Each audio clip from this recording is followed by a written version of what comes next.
जय हिंद दोस्तों, mission success app में आप सभी का स्वागत है। फ्रेंड्स, इसमें देखेंगे हम लोग साइंस का 150 क्वेश्चन और सभी ऑब्जेक्ट और सभी इंपॉर्टेंट क्वेश्चन होगा, जिनका 28 अगस्त का एग्ज़ाम है। वह सभी देख लीजिए और आप लोग का यह लास्ट एग्ज़ाम है, तो आप लोग इसको एक बार ज़रूर देख करके जाइए। सभी इंपॉर्टेंट क्वेश्चन है और यह आपको फिजिक्स का सभी क्वेश्चन होने वाला है। तो चलिए स्टार्ट करते हैं कम समय लेते हुए। अगर चैनल में पहली बार हैं तो सब्सक्राइब कर लीजिएगा और वीडियो को एक बार शेयर ज़रूर कीजिएगा। तो चलिए यहाँ पे स्टार्ट करते हैं। देखिए, पहला क्वेश्चन होगा कि एवोगाड्रो संख्या का मान होगा। ठीक है, एवोगाड्रो संख्या का मान होता है तो कितना होता है, तो एवोगाड्रो संख्या का मान हो जाएगा, ऑप्शन आपको यहाँ पे बी राइट हो जाएगा, यानी कि 6.023 गुने 10 के पावर 23 हो जाएगा। ठीक है, याद रखना है कि 6 दशमलव, देखिए यहाँ 23 है तो सिर्फ पावर में इसको 23 कर देना है इसे। ठीक है, यानी 6.023 गुने 10 के पावर 23 हो जाएगा। ठीक है, याद रख लेना इसको, ऑप्शन आपको बी हाँ राइट हो जाएगा। आगे यहाँ 2 नंबर प्रश्न है और 2 नंबर में है कि दूरी मापने की सबसे बड़ी इकाई कह रहा है। ठीक है, तो सबसे बड़ी इकाई हो जाएगा आपको पारसेक हो जाएगा। ठीक है, पारसेक याद रख लेना है। आगे यहाँ पर देख लीजिए 3 नंबर प्रश्न है कि एक प्रकाश वर्ष है। देखिए इसमें से पूछ रहा है कि एक प्रकाश वर्ष होता है तो कितना होता है। यहाँ पर देखिए कि ऑप्शन इसका बी राइट आंसर हो जाएगा। ठीक है, कि 9.46 गुने 10 के पावर 15 मीटर होता है। ठीक है, यानी 9.46 गुने 10 के पावर 15 मीटर हो जाएगा। याद रखना है, एक प्रकाश बराबर। नेक्स्ट क्वेश्चन आगे देख लेते हैं। 4 नंबर में है कि 1 लीटर कितना गैलन के बराबर होता है। 1 लीटर जो है कितना गैलन के बराबर होता है, तो इसका राइट आंसर हो जाएगा आपको ऑप्शन एक हो जाएगा कि 0.2642, यानी 0.26 यानी 2642 ऐसे याद रखिएगा। ठीक है, तो यह 1 लीटर बराबर कितना गैलन, तो 1 लीटर बराबर 0.2642 गैलन के बराबर होता है।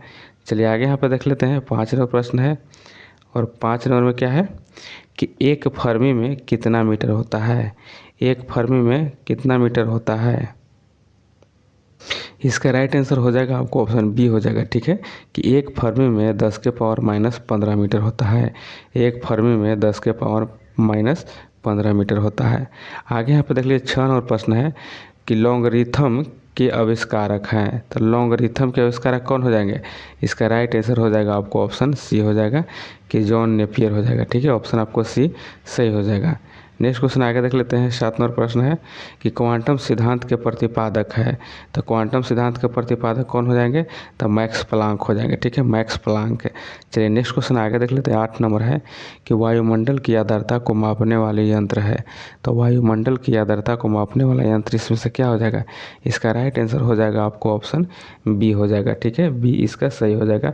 हाइग्रोमीटर होता है। ठीक है, आर्द्रता मापने के लिए हाइग्रोमीटर होता है। ठीक है, हाइग्रोमीटर याद रखना है। नेक्स्ट क्वेश्चन आगे देख लेते हैं। 9 नंबर है कि 1 एंगस्ट्रम मात्रक बराबर होता है। 1 एंगस्ट्रम मात्रक बराबर होता है, तो इसका राइट आंसर क्या हो जाएगा, इसका राइट आंसर हो जाएगा कि 10 के पावर -10 मीटर हो जाएगा। ऑप्शन आपको ए इसका राइट आंसर हो जाएगा। नेक्स्ट क्वेश्चन आगे देख लेते हैं। 10 नंबर प्रश्न है। 10 नंबर हो जाएगा यहाँ पे कि पृथ्वी के उपग्रह का कक्षीय वेग निर्भर करता है। तो पृथ्वी के उपग्रह का कक्षीय वेग निर्भर करता है, तो यह करेगा किस पर, तो यह करेगा कक्षा की त्रिज्या पर। ठीक है, याद रखना है कक्षा की त्रिज्या इसका सही आंसर हो जाएगा। ऑप्शन ए इसका राइट आंसर है। नेक्स्ट क्वेश्चन आगे यहाँ पे देख लेते हैं। यहाँ पे है कि घड़ी की चाबी में स्थित ऊर्जा होती है। तो घड़ी के चाबी जो दिया जाता है उसमें रहता है क्या, तो इसमें रहेगा स्थितिज ऊर्जा रहता है। ठीक है, स्थितिज ऊर्जा रहता है। और चाहे बांध हो जाएगा। ठीक है, बांध जो बांधा जाता है उसमें भी स्थितिज ऊर्जा रहता है। चलिए आगे यहाँ पे देख लेते हैं। यहाँ हो जाएगा आपको 12 नंबर क्वेश्चन है कि यदि किसी पिंड के संवेग 50% बढ़ा दिया जाए तो गतिज ऊर्जा का मान होगा। अगर 50% बढ़ा दीजिएगा तो गतिज ऊर्जा का मान हो जाएगा 125% बढ़ जाएगा। ठीक है, 125% बढ़ जाएगा। ऑप्शन आपको सी हो जाएगा। नेक्स्ट क्वेश्चन आगे देख लेते हैं। और यह 13 नंबर प्रश्न है कि अनुदैर्ध्य तरंग उत्पन्न हो सकती है। तो अनुदैर्ध्य तरंग जो है उत्पन्न होगा, तो यह होगा आपको राइट आंसर हो जाएगा क्या इसका, इसका सही हो जाएगा ऑप्शन ए हो जाएगा कि सभी माध्यम में हो जाएगा। ठीक है, सभी माध्यम इसका सही हो जाएगा। आगे यहाँ पर देख लेते हैं। 14 नंबर में है कि किस माध्यम में अनुप्रस्थ तरंग उत्पन्न नहीं होती है। तो देखिए नहीं होगा अनुप्रस्थ तरंग उत्पन्न किस माध्यम में, तो इसका सही आंसर हो जाएगा ऑप्शन आपको सी, हवा में नहीं उत्पन्न होगा। ठीक है, बाकी पानी, लोहा और पारा में यह अनुप्रस्थ तरंग उत्पन्न हो सकता है। चलिए नेक्स्ट क्वेश्चन आ गया, देखते हैं। नेक्स्ट क्वेश्चन है कि प्रतिबल और विकृति का अनुपात कहलाता है। तो प्रतिबल और विकृति का अनुपात क्या कहलाता है? यह कहलाता है प्रत्यास्थता गुणांक। ठीक है, ऑप्शन आपको ये हो जाएगा। नेक्स्ट क्वेश्चन आगे यहाँ पे देख लेते हैं। यहाँ है कि पनडुब्बी आधारित है। ठीक है, तो पनडुब्बी आधारित है तो इसका सही आंसर क्या हो जाएगा? इसका बी हो जाएगा, आर्किमिडीज के सिद्धांत पर है। ठीक है, आर्किमिडीज के सिद्धांत पर पनडुब्बी आधारित है। नेक्स्ट क्वेश्चन आगे देख लेते हैं। 17 नंबर प्रश्न है और 17 में है कि समुद्र में तैरना नदी की अपेक्षा आसान है, क्योंकि देखिए समुद्र में तैरना आसान है। क्यों आसान है नदी की अपेक्षा? तो यह तैरने का कारण आसान है यह कि समुद्र के पानी का घनत्व जो है नदी के पानी के घनत्व से अधिक होता है। ठीक है, इसी वजह से वहाँ तैरना आसान हो जाता है। चलिए आगे यहाँ पर देख लेते हैं। यहाँ है कि तरंग अपस्रव, ठीक है, अपस्रव कही जाती है जब उसकी आवृत्ति होगा। अपस्रव कब कहा जाएगा? जब उसकी आवृत्ति जो है 20 हर्ट्ज से कम होगा, उसको अवश्रव कहा जाता है। इसको हम लोग नहीं सुन सकते, मतलब नहीं सुनने वाला हो जाएगा। ठीक है, तो अवश्रव हो जाएगा। अगर 20,000 हर्ट्ज से ऊपर हो जाएगा तो वह पराश्रव होता है। नेक्स्ट क्वेश्चन आगे यहाँ देख लेते हैं। नेक्स्ट क्वेश्चन यहाँ पे है कि 19 नंबर में है कि यदि तरंग की लंबाई का मान आधा कर दिया जाए तो ध्वनि का वेग होगा।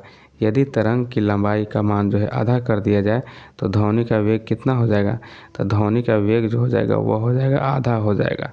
ठीक है, ऑप्शन आपको यहाँ पे ए हो जाएगा। नेक्स्ट क्वेश्चन आगे देख लेते हैं। 20 नंबर में है कि ध्वनि तरंगे हैं। तो ध्वनि तरंग कैसी है? आपको बताया था कि ध्वनि देखिए आधा ध वो है, उसी तरह से इसमें भी देखना है। ठीक है, तो आधा ध कहाँ है? तो इसमें राइट आंसर देख लीजिए कि आधा ध यहाँ पे आपको अनुदैर्ध्य में ही है। ठीक है, तो यह अनुदैर्ध्य ही हो जाएगा, अनुदैर्ध्य तरंग है। नेक्स्ट क्वेश्चन आगे यहाँ देख लेते हैं कि गोलीय दर्पण की फोकस दूरी उसकी वक्रता त्रिज्या की होती है। तो गोलीय दर्पण की फोकस दूरी उसकी वक्रता त्रिज्या की होती है तो कितना हो जाएगा?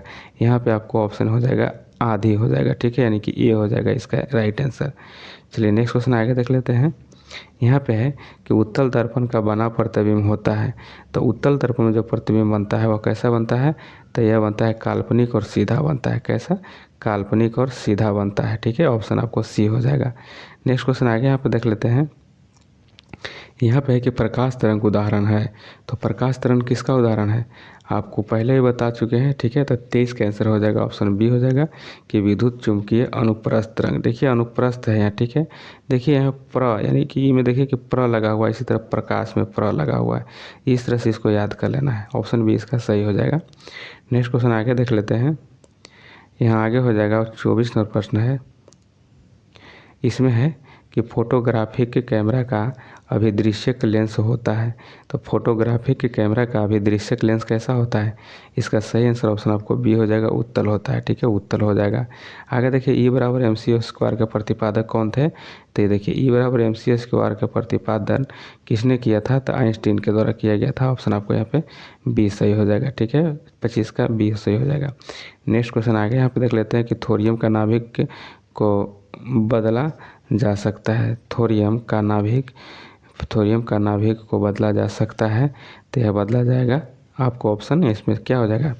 इसका राइट आंसर हो जाएगा, ऑप्शन बी हो जाएगा, प्लूटोनियम बदला जाएगा। ठीक है, प्लूटोनियम इसका राइट आंसर हो जाएगा। नेक्स्ट क्वेश्चन आगे देख लेते हैं 27 का कि फ्यूज के पदार्थ का होना चाहिए। फ्यूज के पदार्थ का होना चाहिए, माने फ्यूज का पदार्थ जो है वह कैसा होना चाहिए? तो इसका सही आंसर हो जाएगा, ऑप्शन आपको बी हो जाएगा, निम्न गलनांक होना चाहिए। कैसी होनी चाहिए? निम्न गलनांक होना चाहिए। आगे देखिए 28 का कि निम्न विद्युत चुंबकीय तरंगों में किसकी आवृत्ति अधिकतम होती है? तो सबसे ज़्यादा आवृत्ति जो हो जाएगा यहाँ पे आपको अवरक्त किरण का हो जाएगा जी। ठीक है, ऑप्शन के अनुसार। चलिए नेक्स्ट क्वेश्चन आगे देखते हैं। ऊर्जा का क्षय कम होता है। ठीक है, तो ऊर्जा का क्षय कम होता है। ऊर्जा का क्षय जो है कम होगा, इसका राइट आंसर हो जाएगा कि दृश्य धारा में। ठीक है, दृष्टि धारा में हो जाएगा, ऑप्शन ए सही हो जाएगा। नेक्स्ट क्वेश्चन आगे देख लेते हैं और यह 30 नंबर प्रश्न हो जाएगा कि ट्रांसफार्मर किस सिद्धांत पर आधारित है? ट्रांसफार्मर जो है किस सिद्धांत पर आधारित है? तो यह चुंबकीय प्रेरण पर है। ठीक है, चुंबकीय प्रेरण याद रख लेना है। नेक्स्ट क्वेश्चन आगे देख लेते हैं कि घरेलू प्रकाश के लिए प्रयुक्त लैंप किस क्रम में जोड़े जाते हैं। जो घरेलू जो प्रकाश के लिए जो लैंप जोड़ा जाता है वह किस क्रम में जोड़ा जाता है, तो यह समानांतर क्रम में होता है। याद रखिए, घर में जो लाइट भी लगाई जाती है सब बिजली की, वह सभी समानांतर क्रम में होता है।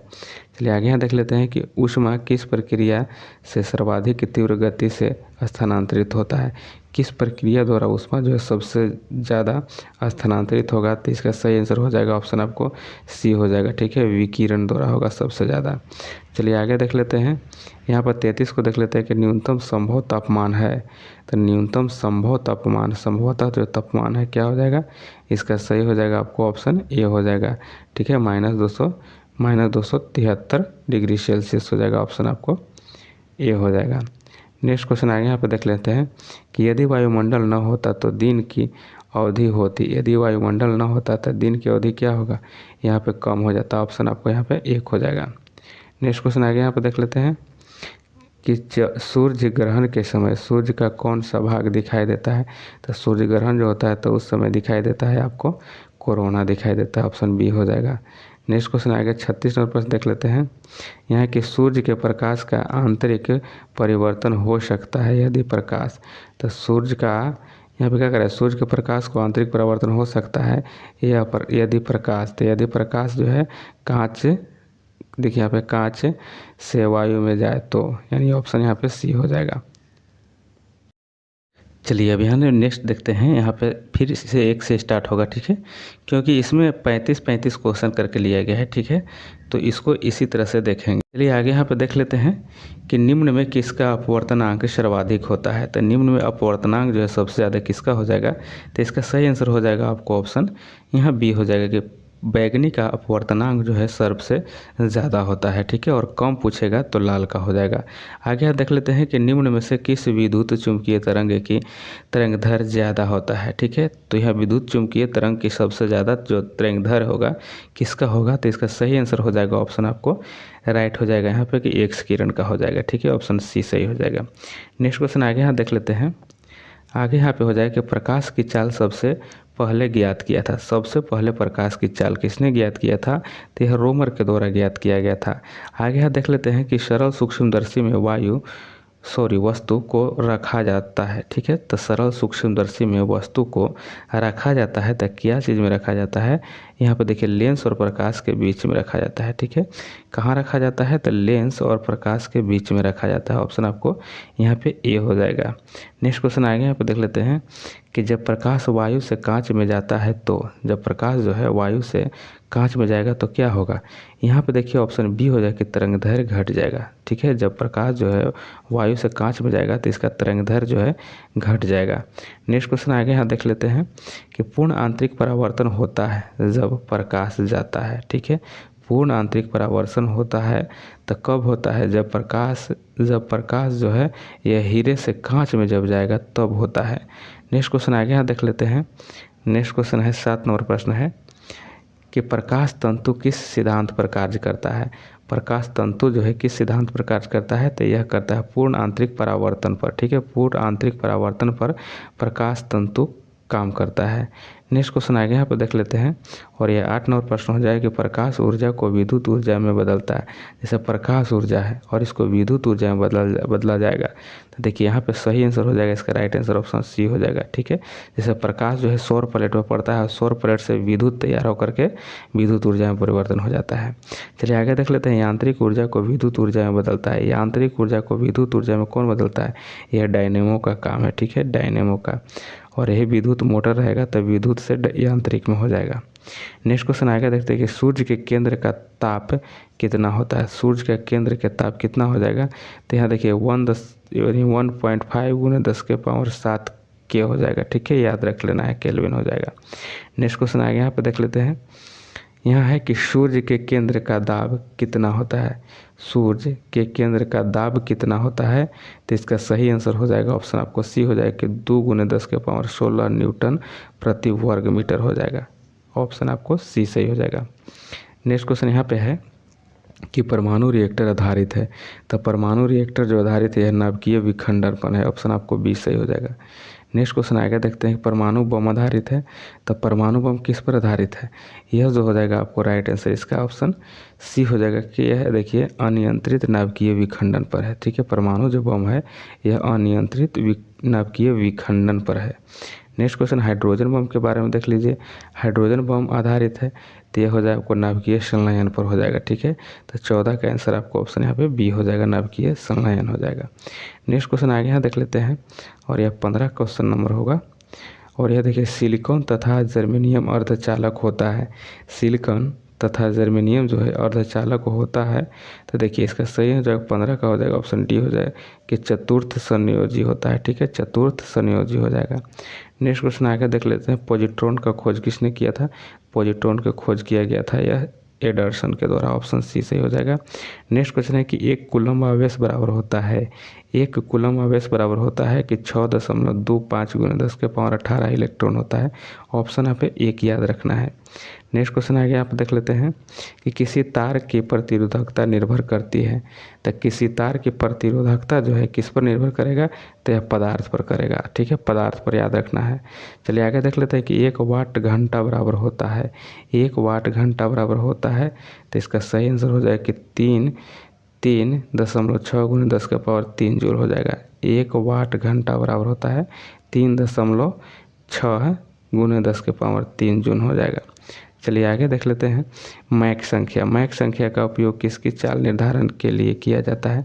मैक संख्या का जो किया जाता है यह कहता है विमान के लिए। ठीक है, विमान के लिए, वायुयान के लिए। चलिए आगे देख लेते हैं, विमान के लिए हो जाएगा मैक संख्या। चलिए आगे देख लेते हैं कि एक कार बैटरी में प्रयुक्त विद्युत अपघट्य होता है तो यह सल्फ्यूरिक अम्ल हो जाएगा। ऑप्शन आपको बी सही हो जाएगा।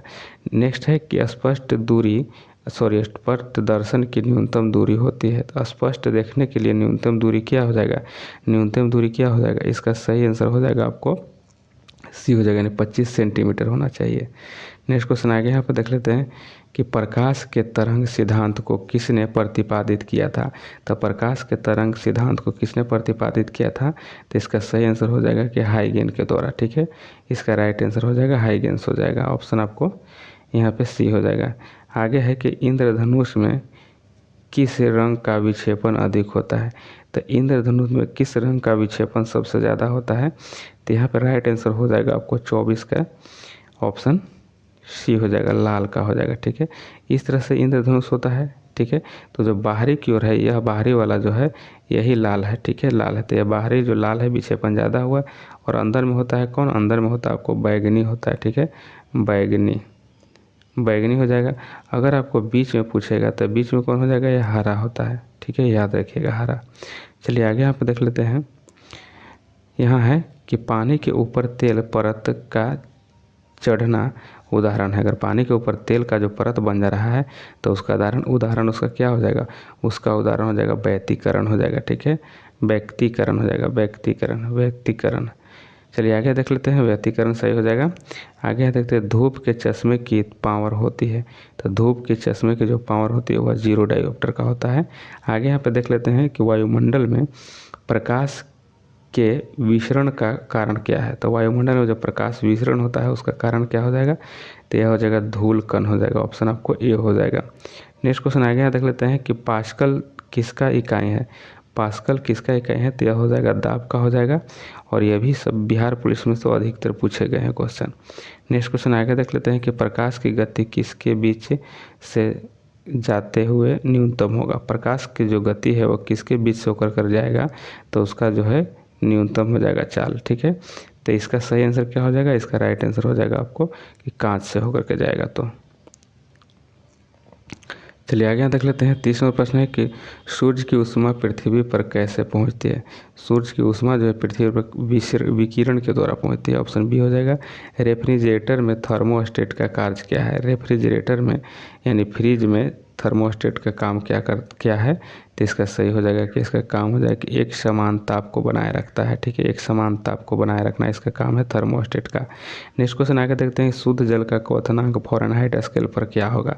तो शुद्ध जल का क्वथनांक जो होगा वह क्या होगा? इसका राइट आंसर हो जाएगा ऑप्शन आपको डी हो जाएगा कि 200 12 डिग्री फ़ारेनहाइट हो जाएगा। ऑप्शन डी सही हो जाएगा। नेक्स्ट क्वेश्चन आएगा, देखिए कि केल्विन तापमान में बर्फ़ का गलनांक क्या होगा।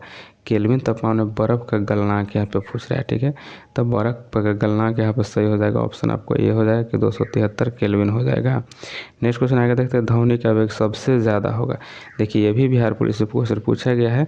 तो सबसे ज़्यादा जो है ध्वनि का वेग किस में होगा, तो इसका राइट आंसर हो जाएगा ऑप्शन आपको इस्पात में, ठीक है। और इस्पात में अगर धातु भी दे दिया जाए वहाँ तो चलेगा, ठीक है। धातु भी दे सकता है तो धातु इस्पात होता है, ठोस भी देता है तो ठोस भी सबसे ज़्यादा होता है, ठीक है।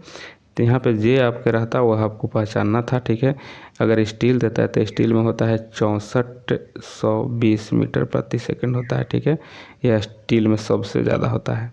नेक्स्ट क्वेश्चन आगे यहाँ पर देख लेते हैं कि ध्वनि का वेग सर्वाधिक होगा, ठोस में होगा। देखिए आगे देखते हैं ध्वनि का प्रभाव कान में कितने समय तक रहता है। ध्वनि का जो प्रभाव है कान में जो रहता है 1/10 सेकेंड तक रहता है। ऑप्शन आपको बी सही हो जाएगा। चलिए नेक्स्ट क्वेश्चन आगे यहाँ पे देखिए, फिर से स्टार्ट करते हैं और सभी सिलेक्टेड क्वेश्चन है, इसलिए यहाँ पे आपको 35-35 करके हम कंप्लीट करेंगे। चलिए आगे यहाँ देख लेते हैं कि प्रतिध्वनि का कारण है। तो प्रतिध्वनि का कारण क्या होता है, यह होता है ध्वनि का परावर्तन। जो ध्वनि रिटर्न होकर के आती है उसी को प्रतिध्वनि कहते हैं। चलिए आगे यहाँ देख लेते हैं। नेक्स्ट क्वेश्चन है, यहाँ हो जाएगा, थोड़ा सा इसको इधर कर लेते हैं। तो नंबर है कि झूला झूलते समय कोई व्यक्ति झूला पर खड़ा हो जाए तो उसका आवर्तकाल हो जाएगा। अगर झूला झूल रहा है और खड़ा हो जाए तो क्या होगा, यहाँ पे क्या हो जाएगा कि उसका जो है खड़ा होने के बाद जो आवर्तकाल है वो घट जाता है, ठीक है। अगर इस पर बैठ जाता है, एक व्यक्ति झूल रहा है और एक व्यक्ति और आकर बैठ जाए तो कोई परिवर्तन नहीं होगा, लेकिन खड़ा हो गया तो इसका जो है आवर्तकाल घट जाएगा। चलिए आगे यहाँ पर देख लेते हैं। यहाँ पर देखिए कि यदि झूले पर एक व्यक्ति के स्थान पर 2 व्यक्ति बैठ जाए तो आवर्तकाल होगा। देखिए यहाँ पे आप क्वेश्चन आ गया है, तो इसका आवर्तकाल क्या हो जाएगा, 3 का आंसर आपको ऑप्शन सी हो जाएगा कि अपरिवर्तित रहेगा, ठीक है। अगर एक व्यक्ति और बैठ जाएगा तो कोई फर्क नहीं पड़ेगा, लेकिन अगर यही खड़ा हो जाएगा तो उसका आवर्तकाल घट जाएगा। यहाँ देखिए आगे है कि सेकेंडी पेंडुलम का आवर्तकाल होता है। सेकेंडी पेंडुलम का आवर्तकाल हो जाएगा तो यह 2 सेकेंड का होता है। नेक्स्ट क्वेश्चन आगे देख लेते हैं। 5 नंबर प्रश्न है कि कोशिका नली में जल का ऊपरी सतह होता है। तो कोशिका नली में जल का ऊपरी सतह क्या होगा, इसका सही आंसर ऑप्शन बी हो जाएगा, उत्तल लेंस का होता है, ठीक है। उत्तल होता है, उत्तल दर्पण होता है। चलिए आगे देख लेते हैं कि द्रव का घनत्व अधिक होने पर पृथ्वी तक, ठीक है, द्रव का घनत्व अधिक होने पर पृष्ठ तनाव पूछ रहा है, ठीक है। तो इसका पृष्ठ तनाव क्या हो जाएगा, 6 का आंसर हो जाएगा आपको, ऑप्शन ए हो जाएगा, ठीक है, कि बढ़ जाता है। द्रव्य का घनत्व अधिक होने पर पृष्ठ तनाव जो है बढ़ जाता है। नेक्स्ट क्वेश्चन आएगा, यहाँ पे देख लेते हैं कि पारे को जब एक बर्तन में रखा जाता है तो क्या होगा, मेनिस्कस होता है, ठीक है। तो इसका मेनिस्कस हो जाएगा आपको 7 का ऑप्शन भी हो जाएगा कि उत्तल की तरह होगा। चलिए आगे यहाँ पर देख लेते हैं कि ऊंचाई बढ़ने से वायुमंडलीय दाब होगा। जब ऊंचाई ऊपर की ओर बढ़ेगा तो वायुमंडलीय दाब इसका घटते जाएगा। यहाँ देखते हैं 9 नंबर की 1 बार बराबर होता है। 1 बार बराबर कितना हो जाएगा, तो 1 बार बराबर हो जाएगा कि 10 के पावर 5 पास्कल हो जाएगा। 1 बार बराबर 10 के पावर 5 पास्कल हो जाएगा।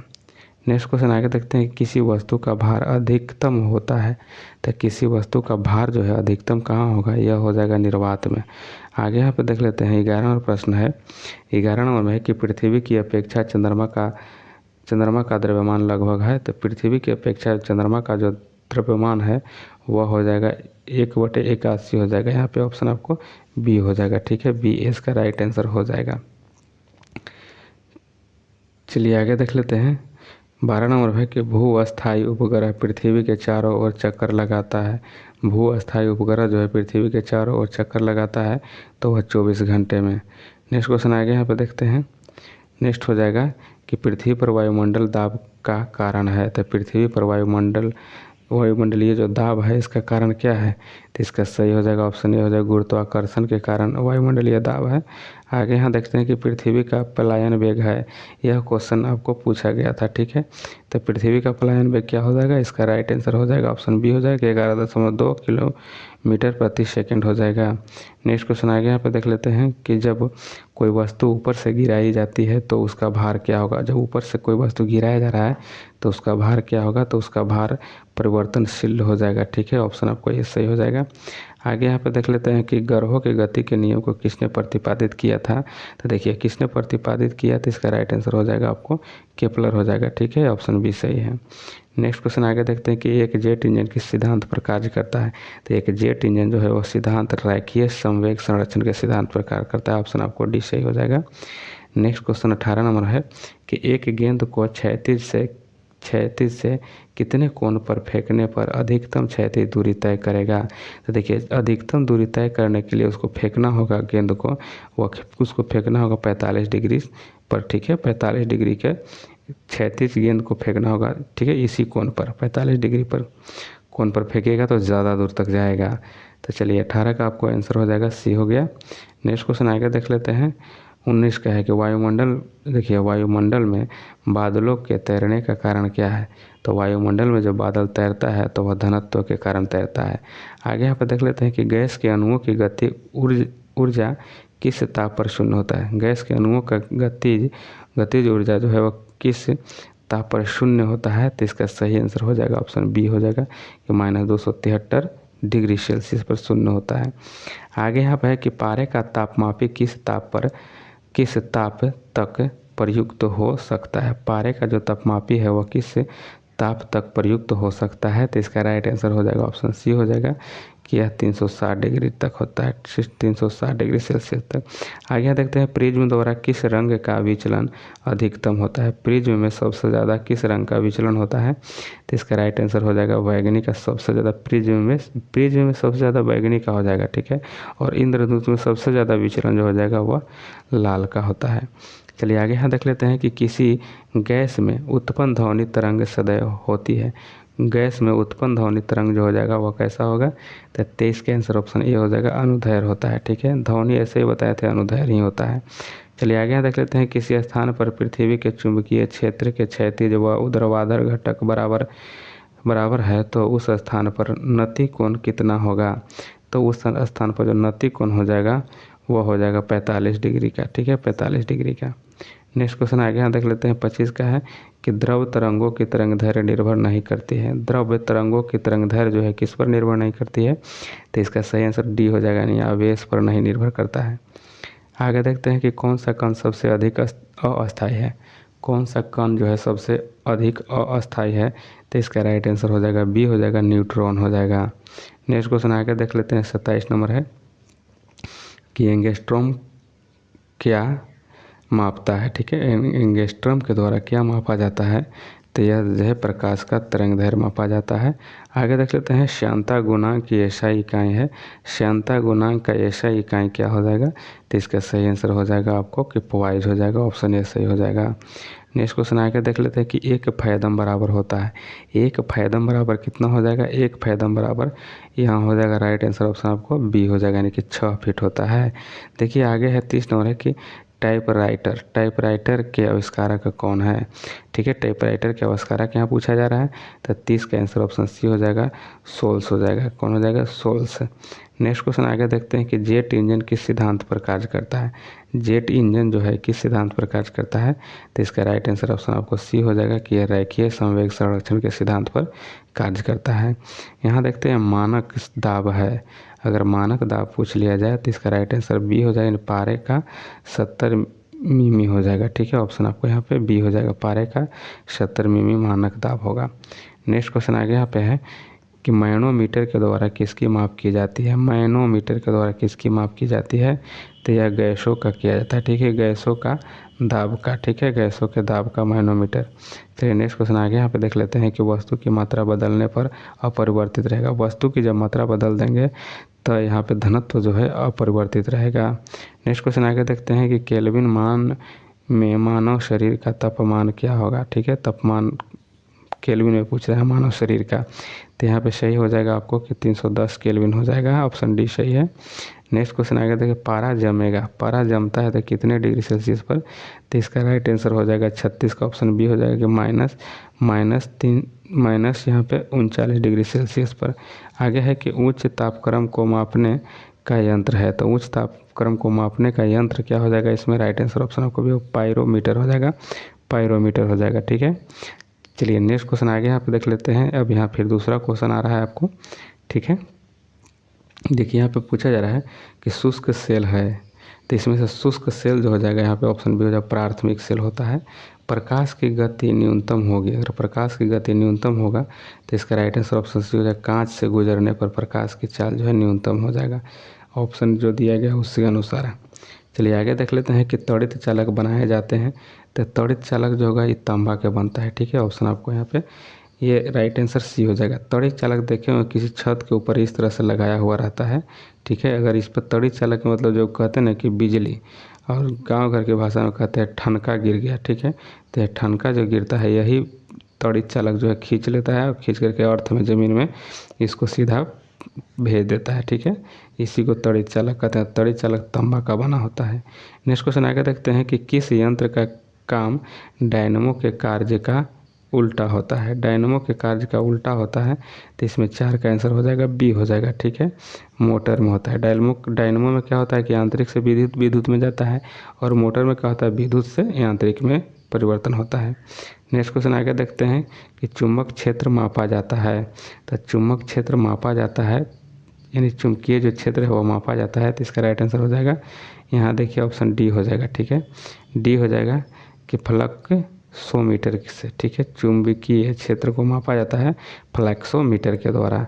आगे देखते हैं कि नत्ती और चुंबकीय भूमध्य रेखा के बीच का कोण होगा, तो इसका हो जाएगा ऑप्शन आपको राइट ए हो जाएगा, 0 डिग्री हो जाएगा। नेक्स्ट क्वेश्चन आगे देख लेते हैं। नेक्स्ट यहाँ पे है कि उत्तरी चुंबकीय ध्रुव का नमन कोण कितना होता है, तो उत्तरी जो चुंबकीय ध्रुव है उसका नमन कोण हो जाएगा, राइट आंसर यहाँ पे बी हो जाएगा। ठीक है, 90 डिग्री का होता है।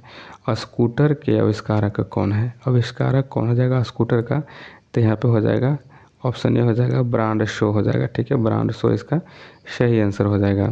नेक्स्ट क्वेश्चन आगे देखते हैं, कॉस्मिक किरणों की खोज किसने की, तो कॉस्मिक किरण की खोज किसके द्वारा किया गया है, तो इसका राइट आंसर हो जाएगा विक्टर हेस के द्वारा। ठीक है, ऑप्शन आपको बी सही हो जाएगा, विक्टर हेस।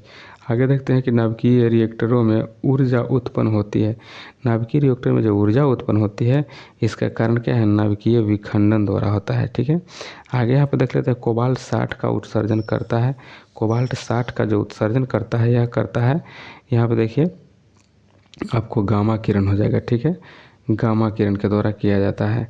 नेक्स्ट क्वेश्चन आ गया था पॉजिट्रॉन की खोज किसने की थी, तो पॉजिट्रॉन की खोज किया गया था यह एंडरसन के द्वारा।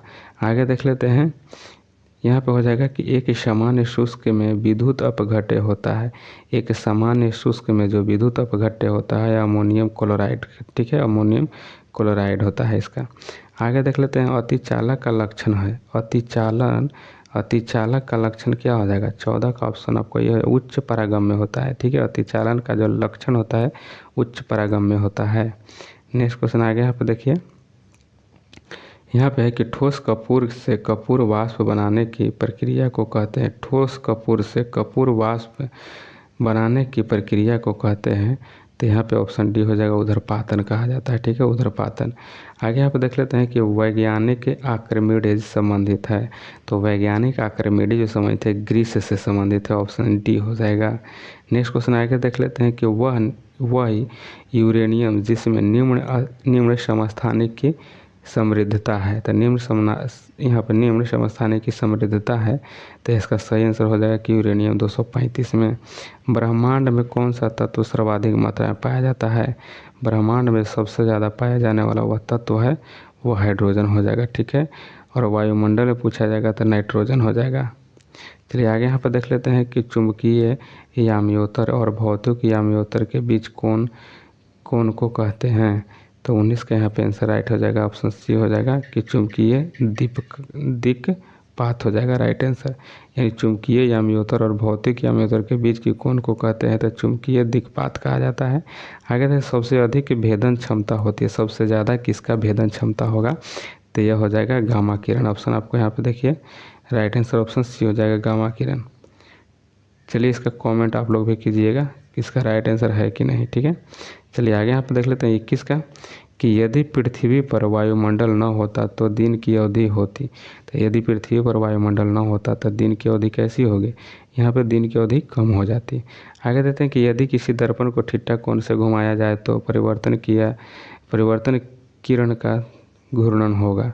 अगर ठीठा कोण से घुमा दिया जाएगा दर्पण का तो उसका परिवर्तन किरण का जो घूर्णन हो जाएगा वो हो जाएगा। तो इसका राइट आंसर ऑप्शन डी हो जाएगा कि 2 थीटा हो जाएगा, ठीक है। घुमाने के बाद 2 थीटा हो जाएगा। आगे यहाँ पे देख लेते हैं कि विद्युत धारा का पता लगाने के लिए किस उपकरण का उपयोग करते हैं। तो विद्युत धारा को पता लगाने के लिए किस उपकरण का प्रयोग करते हैं, तो 23 का आंसर ऑप्शन बी हो जाएगा। ये मीटर का करते हैं। 1 एंगस्ट्रॉम बराबर होता है, 1 एंगस्ट्रॉम बराबर कितना होता है, तो इसका राइट आंसर ऑप्शन आपको हो जाएगा ये हो जाएगा कि 10⁻⁻10 मीटर हो जाएगा। ऑप्शन आपको ये हो जाएगा सही। नेक्स्ट क्वेश्चन आगे यहाँ पर देख लेते हैं कि निम्नलिखित में किस रंग का अपवर्तनांक सबसे अधिक होता है। तो किस रंग का अपवर्तनांक जो है सबसे अधिक होगा, तो 25 का आंसर हो जाएगा ऑप्शन आपको बी हो जाएगा वैगनिका। आगे यहाँ देख लेते हैं कि ऊष्मा का सर्वोच्चतम चालक है, तो ऊष्मा का सर्वोच्चतम जो चालक हो जाएगा ये हो जाएगा पारा हो जाएगा। आगे देखते हैं खाना पकाने का बर्तन का होना चाहिए। खाना पकाने के लिए जो बर्तन है वो होना चाहिए, तो इसका सही आंसर हो जाएगा आपको ऑप्शन सी हो जाएगा, ठीक है। ऑप्शन सी देखते हैं यहाँ पे, ऑप्शन सी में है कि उच्च विशिष्ट ऊष्मा तथा निम्न चालकता होना चाहिए। आगे यहाँ पे देख लेते हैं 28 का, और 28 में है कि किस वो गैस का आयतन प्रसार गुणांक हमेशा होता है, ठीक है। किस गैस का आयतन प्रसार गुणांक जो है हमेशा होता है, तो 28 का आंसर हो जाएगा ये हो जाएगा ऋणात्मक हो जाएगा इसका, ठीक है। नेक्स्ट क्वेश्चन आगे देखते हैं पृथ्वी का द्रव्यमान पूछा गया, ठीक है। तो पृथ्वी का द्रव्यमान कितना होता है, पृथ्वी का द्रव्यमान आपको पूछा जाए तो यहाँ बताना है ऑप्शन सी बताना है, यानी 6 × 10⁻24 किलोग्राम होता है, ठीक है। ऑप्शन सी सही हो जाएगा। आगे देख लेते हैं कि भू स्थिर उपग्रह का आवर्तकाल होता है, ठीक है। भू स्थिर उपग्रह है उसका आवर्तकाल होगा तो उसका आवर्तकाल 24 घंटा का होगा। आगे देखते हैं लिफ्ट की खोज किसने की थी, ठीक है। लिफ्ट की खोज कौन किया था, तो यहाँ सही आंसर हो जाएगा आपको ऑप्शन डी हो जाएगा कि ओटिस के द्वारा किया गया था। ऑप्शन डी इसका सही हो जाएगा, ओटिस के द्वारा किया गया था। नेक्स्ट क्वेश्चन आगे यहाँ पे देख लेते हैं कि उड़ते हुए हेलीकॉप्टर में ऊर्जा होती है, जो उड़ रहा है हेलीकॉप्टर उसमें ऊर्जा होगा, तो उड़ते हुए हेलीकॉप्टर में ऊर्जा हो जाएगा क्या, यहाँ पे स्थितिज ऊर्जा और गतिज ऊर्जा दोनों होता है। ऑप्शन आपको यहाँ पे सी हो जाएगा। नेक्स्ट क्वेश्चन आगे देख लेते हैं कि किस ताप पर ध्वनि का वेग 332 मीटर प्रति सेकंड होता है, किस ताप पर, देख लीजिए यहाँ पे। और यह भी क्वेश्चन आपको पूछा गया है, तो इसका हो जाएगा सही 33 का आंसर ऑप्शन आपको ये हो जाएगा कि 0 डिग्री सेल्सियस ताप पर। आगे यहाँ पे देखिए कि पृथ्वी तल से ऊपर या नीचे जाने पर गुरुत्वीय त्वरण का मान होगा। पृथ्वी तल से ऊपर जाइए और नीचे जाइए तो क्या होगा इसका गुरुत्वीय त्वरण का मान, ठीक है। तो इसका सही आंसर क्या हो जाएगा कि घट जाएगा, ठीक है। ऊपर जाइए और नीचे जाइए तो घटेगा। नेक्स्ट क्वेश्चन आगे देखते हैं जब बर्फ़ पिघलता है तो इसका, जब बर्फ़ पिघल जाएगा तो इसका जो है आयतन जो है घट जाएगा। जब बर्फ़ पिघलेगा तो इसका आयतन जो है घट जाएगा। नेक्स्ट क्वेश्चन आगे यहाँ पे देख लेते हैं कि इलेक्ट्रॉन वोल्ट इकाई है, तो इलेक्ट्रॉन वोल्ट जो इकाई है यह ऊर्जा का है, ठीक है। ऑप्शन आपको याद रखना है ये हो जाएगा, ठीक है। ऑप्शन ए इसका राइट आंसर है। आगे देखते हैं कि दाब बढ़ाने पर जल का क्वथनांक होगा। अगर दाब को हम बढ़ा देंगे तो जल का क्वथनांक क्या होगा, तो बढ़ जाएगा, जल का क्वथनांक को बढ़ेगा, ठीक है। आगे देख लेते हैं वेंचुरी मीटर से ज्ञात करते हैं, वेंचुरी मीटर से क्या ज्ञात करते हैं, तो इसका सही आंसर हो जाएगा कि जल के प्रवाह की दर को ज्ञात करते हैं। ऑप्शन आपको डी सही हो जाएगा। नेक्स्ट क्वेश्चन आगे यहाँ पे देख लेते हैं, और यहाँ पे देखिए कि एक लिफ्ट एक समान वेग से ऊपर जा रही है तो उसमें स्थित व्यक्ति का भार होगा। यह ऊपर एक समान वेग से जा रहा है तो इस व्यक्ति का भार पूछा जा रहा है, ठीक है। तो इसका भार क्या हो जाएगा, अपरिवर्तित रहेगा, ठीक है, अपरिवर्तित रहेगा। यहाँ पे याद रखना है ऑप्शन सी हो जाएगा। फ्रेंड्स आपको वीडियो में लगभग 150 क्वेश्चन कंप्लीट हुए हैं, तो फ्रेंड्स एक बार वीडियो को शेयर ज़रूर कर दीजिएगा। चलिए स्टार्ट अगला बार फिर से होगा आपको साइंस ही।